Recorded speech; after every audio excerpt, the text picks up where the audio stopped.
ना जाने ऐसी कितनी बातें हैं जिससे अभी भी हम अपरिचित हैं और हम उसको जानने की भी कोशिश नहीं करते। कुछ तो ऐसे ऐसे वर्ड है जो हम डेली लाइफ में देखते हैं, लेकिन फिर भी हम उसके बारे में जानते तक नहीं हैं और जानने की कोशिश भी नहीं करते हैं। जैसे कि टी, जो कि जिसको हिंदी में चाय कहते हैं, लेकिन दोस्तों ऐसा बिल्कुल भी नहीं है। चाय एक चाइनीज़ वर्ड है जो कि भारत में यूज़ किया जाता है। टी एक इंग्लिश में तो बहुत ही छोटा वर्ड है, लेकिन अगर इसके हिंदी में बात किया जाए तो इसका बहुत ही बड़ा मतलब है, जिसको हिंदी में दूध जल मिश्रित शर्करा युक्त पर्वत बुटिया। हाँ दोस्तों, टी का मतलब चाय ही नहीं बल्कि इसका इतना बड़ा मतलब है। उसी प्रकार अगर मैं आपसे फिर पूछूं कि ट्रेन को हिंदी में क्या कहते हैं, फिर आप कहोगे ट्रेन को तो रेल कहते हैं या फिर रेलगाड़ी कहते हैं। लेकिन दोस्तों ऐसा बिल्कुल भी नहीं है। ट्रेन को हिंदी में रेल नहीं बल्कि ट्रेन को हिंदी में लोह पथ गामिनी कहते हैं। हाँ दोस्तों, ट्रेन को कभी भी रेल नहीं बल्कि हिंदी में इसका मतलब लोह पथ गामिनी। दोस्तों क्या आप जानते हैं कि दुनिया का सबसे बड़ा घर जो कि एंटीलिया है, मुंबई में स्थित एक 27 मंजिल का इमारत है जो कि दुनिया का सबसे महंगा घर है, जिसकी कीमत 1 बिलियन से भी ऊपर है। और आपको जानकर बहुत ही हैरानी होने वाली है कि इमारत जो कि 4 लाख स्क्वायर फुट में बना है, इसके मालिक भारत के सबसे अमीर व्यक्ति मुकेश अंबानी का है। ये इमारत 2010 में बनकर तैयार हुआ था और इसको देख रेख के लिए 600 से भी ज़्यादा एम्प्लॉयमेंट है।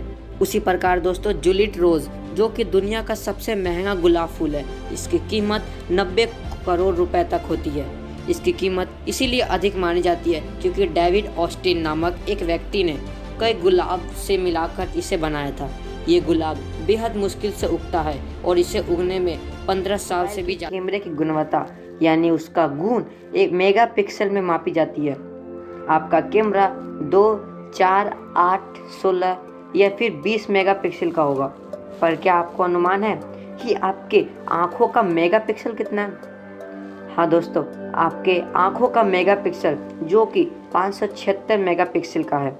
इसलिए आप अपनी आँखों से इतनी साफ साफ देख पाते हो। आप खुद को बहुत लकी मानो कि आपके पास एक नेचुरल कैमरा है जो कि 576 मेगापिक्सल। सभी ने नोटिस किया होगा कि आखिर गैस सिलेंडर पर एक नंबर लिखा रहता है कि किसी में ए लिखा रहता है, किसी में बी सी डी, कुछ ऐसा अल्फ़ाबेट नंबर इस पे लिखे रहते हैं और वही उसके बगल में कुछ डिजिट में नंबर न्यूमेरिकल वैल्यू में दिए रहते हैं। किसी में 22 रहते हैं, किसी की वैल्यू 24, किसी की 23 रहती है। ऐसा वर्ड लिखा रहता है। तो दोस्तों आखिर इसका मतलब क्या है? आखिर ये ए बी सी डी आखिर ये सिलेंडर पर क्यों लिखा है? इसका मतलब क्या है? और ये जो लास्ट में 22 डिजिट लिखा रहा है इसका मतलब क्या है? तो दोस्तों मैं आपको बता दूं कि गैस सिलेंडर पर जो ये नंबर लिखा हुआ है ये एक्सपायरी डेट को बताते हैं, जो कि ये इसमें A B C D 4 word लिखे रहते हैं, जो कि ये ए बी सी डी ये 4 वर्ड एक्सपायरी मंथ को बताते हैं। और वही अब कैसे पता लगाएं कि कौन सा मंथ है, कैसे कौन सा इसका ईयर है, इसका कैसे पता चला है? उसके लिए A B C D 4 word दिए रहते हैं, जिसका ए का मतलब है जनवरी से लेकर मार्च, और बी का मतलब है अप्रैल टू जून, सी का मतलब जुलाई टू सितंबर और डी का मतलब अक्टूबर से दिसंबर। तो ए बी सी डी का तो मतलब समझ में आ गया। 22 का मतलब क्या है? ये नंबर का मतलब क्या है? नंबर का मतलब तो अधिकतर लोग जानते ही होंगे। इस गैस सिलेंडर पर जो ये नंबर लिखा हुआ है ये एक्सपायरी डेट को बताता है, यानी इसका साल को, ईयर को बताता है। यानी 22 लिखा हुआ है तो यानी ये 2022 को इंडिकेट कर, यानी ये सिलेंडर का एक्सपायरी डेट जनवरी से लेकर मार्च 2022 में है। कि जो भारत में भुट्टो की खेती की जाती है, यानी जो कॉर्न की खेती की जाती है वो पीली होती है, लेकिन क्या आपको पता है जो अमेरिका में कॉर्न की खेती की जाती है वो कभी भी पीली नहीं होती। ये रंग बिरंगे होते हैं और ये देखने में जितने सुंदर होते हैं वो खाने में भी बहुत ही अच्छे होते हैं। इसका नाम ग्लास जैम कॉर्न रखा गया है, जो कि दिखने में तो सुंदर है ही और खाने में भी। दोस्तों यदि मैं आपसे पूछूं कि ताजमहल ऊंचा है या कुतुब मीनार, तो आप क्या कहेंगे? शायद आपका जवाब जरूर यही रहेगा कि हाँ, कुतुब मीनार ऊंचा है ताजमहल से। लेकिन दोस्तों ऐसा बिल्कुल भी नहीं है। आपको बता दें कि ताजमहल कुतुब मीनार से भी ऊंचा है। हाँ दोस्तों, क्योंकि अगर कुतुब मीनार की ऊंचाई देखी जाए तो 72.5 मीटर है, लेकिन अगर ताजमहल की ऊंचाई देखी जाए तो 73 मीटर है। हाँ दोस्तों, दुनिया का सबसे ऊंची मीनार कुतुब मीनार नहीं बल्कि ताजमहल। दोस्तों, अक्सर आपने ऐसा देखा होगा कि जब भी आप अपने मोबाइल पे लंबे समय से काम कर रहे होते हैं या फिर आप ज़्यादा से ज़्यादा मोबाइल का यूज़ करते हैं लंबे समय तक, तब आपका मोबाइल गर्म होने लगता है और आपका बैटरी जल्दी ख़त्म होने लगता है। लेकिन ये क्यों होता है, आपने इसके बारे में कभी सोचा? सफ़र के दौरान हमारे मोबाइल की बैटरी जल्दी ख़त्म क्यों हो जाती है? दोस्तों, क्योंकि आप जब भी अपने मोबाइल को लंबे समय से चलाते रहते हैं, उस वक्त जो आपका नेटवर्क और डाटा प्रोवाइडर की वजह से हमारा मोबाइल बार बार नेटवर्क बदलते रहता है और पास के किसी नेटवर्क को सर्च कर लेता है। लेकिन फिर जैसे ही आप दूसरी जगह पे जाते हैं, फिर से हमारा मोबाइल दूसरे नेटवर्क को सर्च कर लेता है और इसी कारण बार बार नेटवर्क बदलते रहना, जिसके कारण हमारा मोबाइल गर्म होने लगता है और मोबाइल की बैटरी जल्दी जल्दी ख़त्म होने लगती है।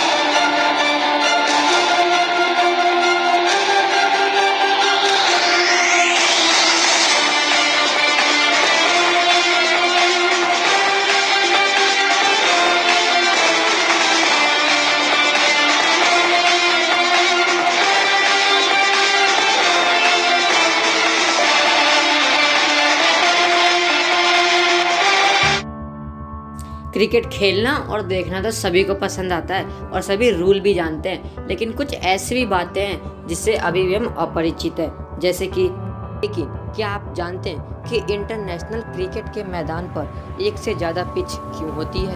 आपने देखा भी होगा कि क्रिकेट के मैदान पर 3-4 पिच होती है। आइए जानते हैं कि क्रिकेट के मैदान पर या स्टेडियम में एक से ज़्यादा पिचें क्यों होती है।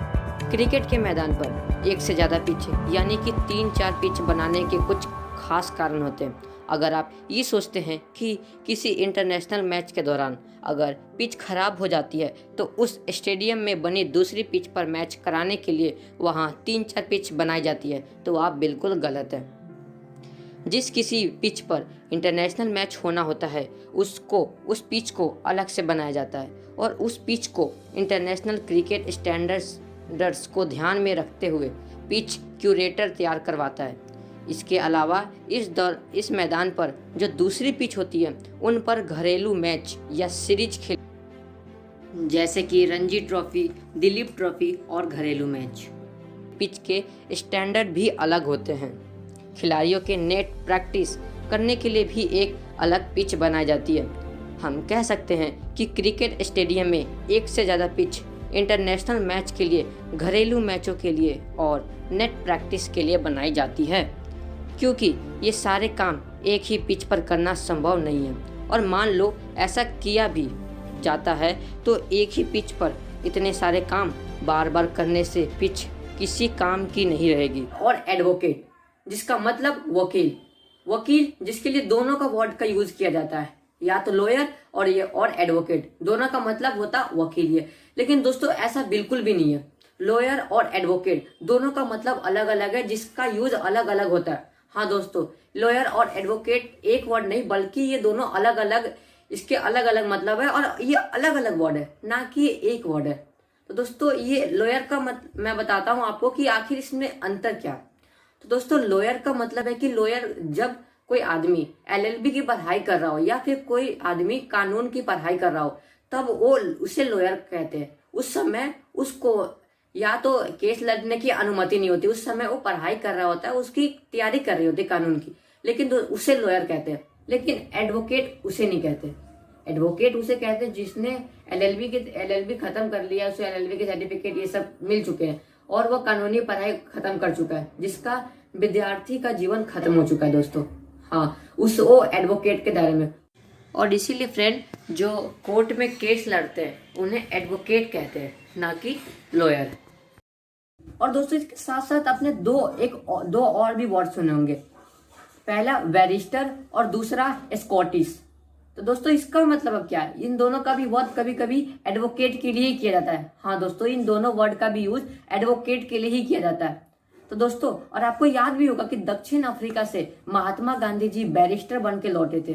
तो दोस्तों, यानी क्योंकि दक्षिण अफ्रीका में एडवोकेट की जगह पे उसको बैरिस्टर यूज किया जाता है, और भी कई सारे देश है जहाँ पे एडवोकेट नहीं बल्कि अलग अलग वहां पे यूज करते हैं, जैसे कि अमेरिका, दक्षिण अमेरिका, जहाँ पे वकील को एडवोकेट नहीं कहते, वहां पे एडवोकेट नहीं बल्कि उसको लॉयर कहते हैं। तो दोस्तों, ये सभी ऐसे वर्ड है जहाँ पे कंफ्यूजन करती है। लेकिन दोस्तों, मैं आशा करता हूँ कि अब आपका कंफ्यूजन मिट गया होगा और आप ऐसी गलतियां नहीं करेंगे। दोस्तों, आशा करता हूँ कि आपको ये वीडियो पसंद आई होगी। अगर आपको ये वीडियो पसंद आई है तो प्लीज नीचे एक रेड कलर का बटन दिख रहा होगा, आप उसको क्लिक करिए और बेल आइकन को ऑल पे सेट कर दीजिए, ताकि जब भी मैं ऐसी और वीडियो अपलोड करूं वो आप तक पहुंच सके और आप ऐसी वीडियो देख सके। और ये वीडियो अपने तक ही नहीं बल्कि अपने तमाम दोस्तों पर भी शेयर कीजिए, ताकि वो भी उन सब के बारे में जान सके।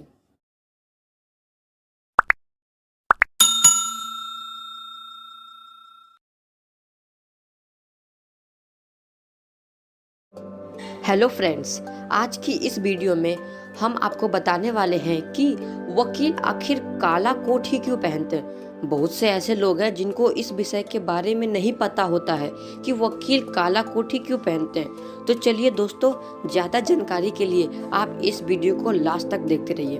दोस्तों, क्या आपने कभी सोचा कि वकील आखिर काला कोट ही क्यों पहनता है? और भी तो कलर होते हैं, जैसे रेड, पिंक, वाइट, येलो, इनके भी ये क्यों नहीं पहनते कलर के, लेकिन वकील काला कोट ही क्यों पहनता है? वकील काला कोट क्यों पहनता है, क्या है इसके पीछे का राज? तो चलिए हम आपको बताते हैं कि वकील एडवोकेट अपने यूनिफॉर्म को ब्लैक क्यों रखते हैं। काला रंग दृष्टिहीनता का प्रतीक होता है और कहा जाता है कि कानून अंधा होता है और दृष्टिहीन लोग किसी के प्रति पक्षपात नहीं करते हैं। और इसी विश्वास के साथ वकीलों को कोट का रंग काला रखा गया है, ताकि वो बिना कोई पक्षपात किए अपना केस ईमानदारी से करे।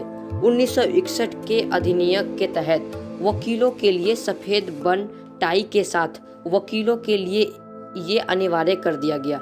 ऐसा माना जाता है कि इस ड्रेस कोड से वकीलों में न्याय और समानता जगता है। और अक्सर हमने देखा भी है कि वकील काला कोट के साथ सफेद शर्ट भी पहनते हैं, और सफेद रंग विश्वास और सच्चाई का प्रतीक होता है, और काला रंग बिना पक्षपात किए विश्वास का प्रतीक होता है। और इसी अधिनियम के साथ वकीलों के कोट और सफेद ड्रेस और काला कोट तय किया गया है, ताकि वे न्याय और के विश्वास में रखें और अपना केस लड़ते वक्त कोई पक्षपात ना करें। मैं आशा करता हूँ कि मेरी ये वीडियो आपके लिए हेल्पफुल रहा होगा। अगर मेरी वीडियो आपको हल्की सी भी अच्छी लगी तो प्लीज़ इसको लाइक, शेयर और नीचे एक लाल कलर का बटन दिख रहा होगा, आप उसको क्लिक कर दीजिए और बेल आइकन को जरूर प्रेस कर दीजिए। Thank you.